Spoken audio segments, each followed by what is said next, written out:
உடம்புல இருந்து எல்லா முடியும் எடுத்துட்டா என்னப்பா இது அழகாவே இருக்க மாட்டேனே. சின்ன காதுக்குள்ள எல்லாம் வெட்டுறீங்க, காதை வெட்டிடாதீங்க. ஏய் நீ சீக்கிரம் வீட்டுக்கு கொடுங்கடா, வீட்டுக்கு கொடுங்கடா, நான் வீட்டுக்கு போகணும்.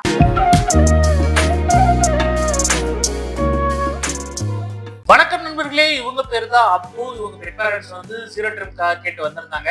ஆக்சுவலா பாத்தீங்கன்னா இவங்களுக்கு வந்து ரொம்ப முடி உதிர்வு வந்து வீடு முழுக்க இருக்கா, அவங்களால கண்ட்ரோல் பண்ணவே முடியலன்னு சொல்லி கேட்டுக்கிட்டாங்க. ஆக்சுவலா இவங்க வந்து வீட்டுக்குள்ளேயே வச்சு வளர்க்கறதுனாலதான் இந்த பிரச்சனையே. வீட்டுக்கு வெளியில வச்சு வளர்க்கும் போது அந்த ஃபர் வெளியில போயிரும், பறந்துரும். ஸோ நிறைய பேருக்கு தெரியாது. வீட்டுக்குள்ள வச்சு வளர்க்கும் போது சின்ன பிள்ளைங்க இருப்பாங்க, பெரியவங்க இருப்பாங்க.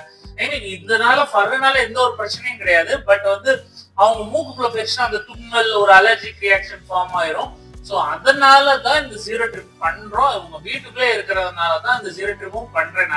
நான் என்னைக்குமே வந்து ஒரு ஜீரோ ட்ரிப் பண்றேன் அப்படின்னா அவங்ககிட்ட கேட்காம செய்ய மாட்டேன். நீங்க வீட்டுக்குள்ளதான் வச்சு வளர்க்குறீங்கன்னா மட்டும்தான் ஜீரோ ட்ரிப், இல்லாட்டினா பண்ண மாட்டேன். இல்லாட்டினா டாக்டர் வந்து அட்வைஸ் பண்ணிருக்கோம், மெடிக்கல் ரீசன்ஸ்க்காக ஜீரோ ட்ரிப் கேட்டிருந்தா ஓகே, அது பண்ணலாம்.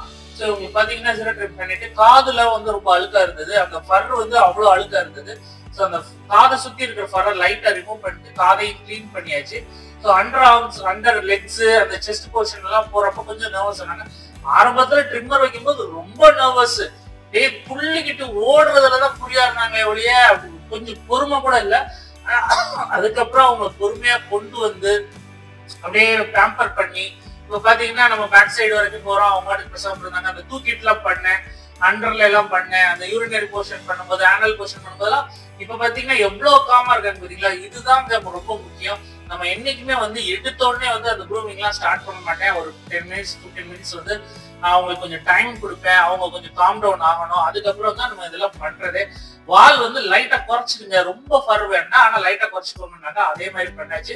யூரினரி போர்ஷனையும் நீட்டா கிளீன் பண்ணிட்டு நல்லா குளிப்பாட்ட ஆரம்பிச்சிச்சு. அதுக்கப்புறம் தான் தெரிஞ்சது சாருக்கு தண்ணியை கண்டாலே பயம் போல. சின்ன சொட்டு, ஒரு சொட்டு தண்ணி தலையில படுறது கூட கிட்ட ஓடிக்கிட்டே இருந்தான். பிடிச்சு குளிப்பாட்டிக்கிட்டே தான் இருந்தது. ஆனா பட் நல்லா குளிப்பாட்டியாச்சு, அதுல எந்த ஒரு பிரச்சனையும் கிடையாது. ஆனா அவருக்கு குளிக்க பிடிக்கல.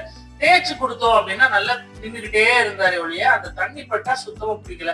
நல்லா பியூர் ஷாம்பு போட்டு தேய்ச்சி நல்லா குழுன்னு அவரை குளிப்பாட்டிட்டு அதுக்கப்புறம் துவட்டும் போது தெரிஞ்சது பாருங்க ஸ்கின்னே எப்படி பிங்கிஷா இருக்குன்னு. அவர் ஸ்கின்னுக்கு வந்து எப்படி இருக்குன்னு. ஆனா ப்ளோயர் சுத்தமா பிடிக்கல, சட்டைக்கு வந்துட்டாரு. இந்த இதெல்லாம் பார்த்தோம்னா ரொம்ப அக்ரெசிவ் ஆயிட்டாரு. வீட்டுக்கு கிளம்பணுன்னே குலைச்சிக்கிட்டே இருந்தாரு. சோ அவர் அழகா வீட்டுக்கு ரெடி பண்ணியாச்சு. இந்த வீடியோ உங்களுக்கு பிடிச்சிருந்தா லைக், ஷேர், சப்ஸ்கிரைப். நம்ம அடுத்த பார்ப்போம். பாய்.